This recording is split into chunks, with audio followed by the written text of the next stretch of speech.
வணக்கம். புதுச்சேரி சட்டமன்ற தேர்தலில் போட்டியிடும் திமுக வேட்பாளர்களின் பட்டியல் தற்பொழுது வெளியிடப்பட்டிருக்கிறது. 13 தொகுதிகளில் திமுக வேட்பாளர்கள் போட்டியிடுவார்கள் என்று தகவல் வெளியாகியிருக்கிறது. புதுச்சேரி சட்டமன்ற எதிர்க்கட்சி தலைவர் சிவா அவர்கள் வில்லியனூர் சட்டமன்ற தொகுதியில் போட்டியிடுகிறார். கூட்டணி கட்சியான விடுதலை சிறுத்தைகள் கட்சிக்கு உழவர்கரை தொகுதியை திமுக ஒதுக்கீடு செய்திருப்பதாக தகவல் வெளியாகியிருக்கிறது.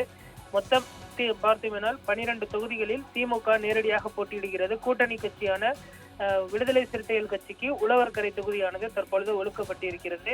வில்லியனூர் சிவா அவர்கள் போட்டியிடுவார் என்றும், மங்களம் சட்டமன்ற தொகுதியில் SS ரங்கன் அவர்களும், திருப்புவனையில் P அங்காளன் அவர்களும், பாவூர் சட்டமன்ற தொகுதியில் RR செந்தில்குமார், முதலியார்பேட்டையில் சம்பத், உப்பளம் சட்டமன்ற தொகுதியில் அனிபால் கெனடி, உருளையன்பேட்டையில் கோபால், நெல்லித்தோப்பு தொகுதியில் கார்த்திகேயன், ராஜ்பவன் தொகுதியில் விக்னேஷ் கண்ணன், காலாப்பட்டு தொகுதியில் செந்தில் என்ற ரமேஷ், கதிர்காமம் தொகுதியில் வடிவேலு, காரைக்கால் தெற்கில் நாஜிம், அதே போன்று நிரவிப்பட்டினத்தில் நாக தியாகராஜன் உள்ளிட்டோர் போட்டியிடுவார்கள் என்றும், உழவர்கரை தொகுதி விடுதலை சிறுத்தைகள் கட்சிக்கு ஒதுக்கப்பட்டிருக்கிறது. ஆனாலுமே கூட 3 சட்டமன்ற தொகுதிகளில் தற்பொழுது தனித்து போட்டியிடுவதாக விடுதலை சிறுத்தைகள் கட்சி அறிவித்திருக்கிறது.